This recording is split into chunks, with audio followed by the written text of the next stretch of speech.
So hello everyone, কেমন আছেন? আশা করি ভালো আছেন। সো বন্ধুরা, আজকের এই ভিডিওটি আপনাদেরকে দেখিয়ে দেবো ওয়াইফাই পাসওয়ার্ড পাল্টাইতে যাচ্ছি, ওখানে কিবোর্ড আসছে না।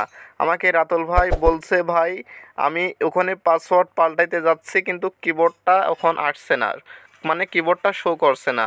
আপনাদের লাউটারের আইপি কোডটা দিয়ে লগ ইন করে নেবেন। আমি লগ ইন করবো।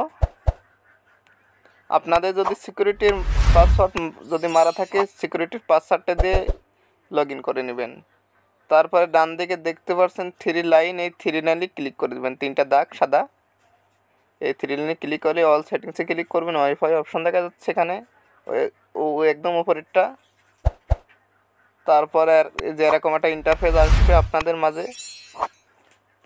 তারপরে দেখতে পাচ্ছেন পাসওয়ার্ডের জায়গায় আপনারা দেখতে পাচ্ছেন আমার এত পাসওয়ার্ডের জায়গায় একটা সাদা একটা কালো কালার রয়েছে। ওই কালো কালারটা আপনাদের সরাইতে হবে।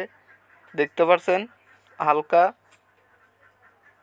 সরানোর জন্য একটু নিচের দিকে আসবেন, এসে যে এটা আপনাদের বন্ধ ছিল এটা দিয়ে দিবেন। হ্যাঁ, আমি এটা দিচ্ছি, এটা দিয়েছি।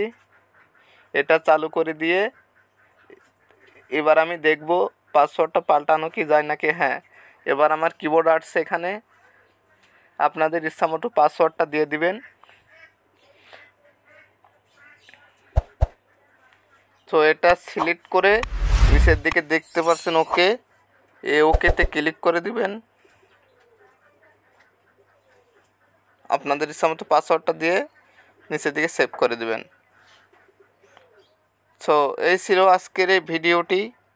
যদি ভালো লেগে থাকে অবশ্যই চ্যানেলটা সাবস্ক্রাইব করে পাশেই থাকবেন। ধন্যবাদ।